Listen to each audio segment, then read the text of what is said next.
Well, as we celebrate Independence Day, 4 veterans of World War II want to thank those who kept them safe in enemy territory years ago. They were recently reunited at the Yankee Air Museum in Ypsilanti thanks to the Experimental Aircraft Association. Jennifer Borres was there and has their incredible story. These men are called the Forgotten 500 in this book, but as more and more people hear their story, they're hoping the daring rescue mission and the men behind it will never be forgotten again. When he said pull that ripcord, I expected to pull the ripcord like a lawnmower handle. Yeah, that's what I thought. And it came out in my hand. Now what do I do with this?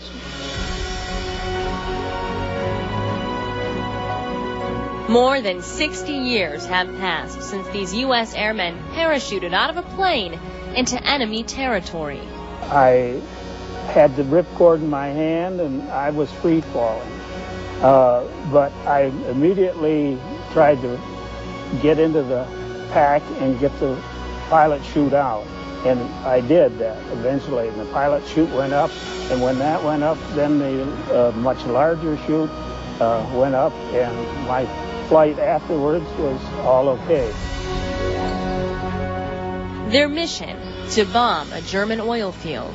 We bombed Ploesti so that Germans would be penalized for their lack of gasoline.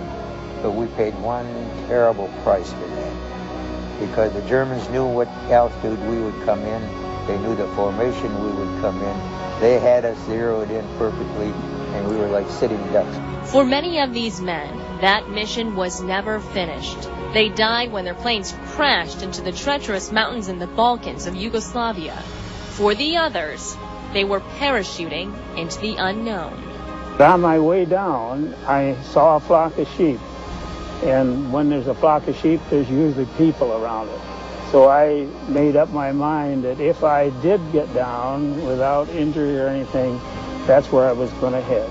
They landed in German-occupied Serbia, but got help from Serbian resistance fighters led by General Draza Mihailovic, a U.S. and British ally. Those people had it pretty doggone rough and didn't have much to give, but they gave. And they kept the U.S. airmen safe for weeks until the U.S. government got word that there were 50 downed soldiers in Yugoslavia. The United States sent in OSS agents on a daring rescue mission known as Operation Halyard. Fremont resident Arthur Jabilian was one of those men who risked his life. They asked if I would go as a radio man. Well, immediately, did it in a heartbeat. I said, certainly. When he got there, he found not 50 airmen, but 250. And the number was growing.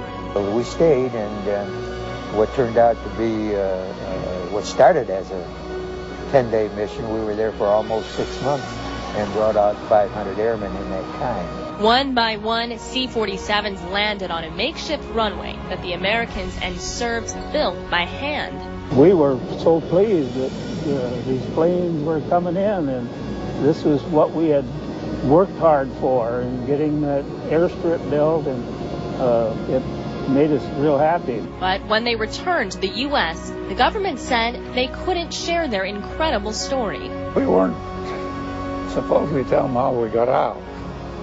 I think they wanted to keep that a secret. These veterans feel the U.S. didn't give General Mihailovic credit for helping them. By the time the rescue happened, the U.S. and Britain had abandoned Mihailovic as an ally. They say false information was given that he was a traitor and collaborating with the Germans. The U.S. and Britain began siding with communist leader General Joseph Tito instead.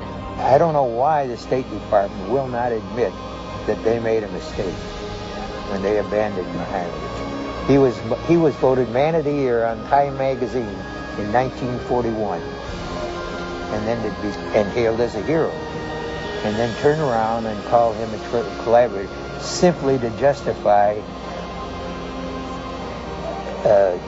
favoring Tito. When the war ended, they say Tito put Mihailovic on trial, quickly found him guilty, and executed him by firing squad.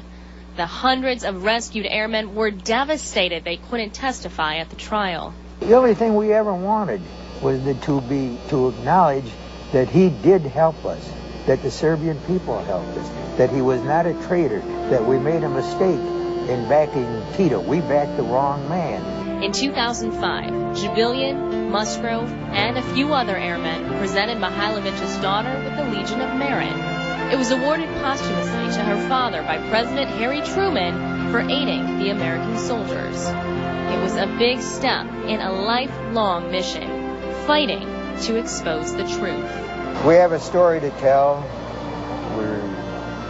We may be small, but we're vociferous, and we'll tell it till the day we die, won't we? Amen. Jennifer Boris, News 11.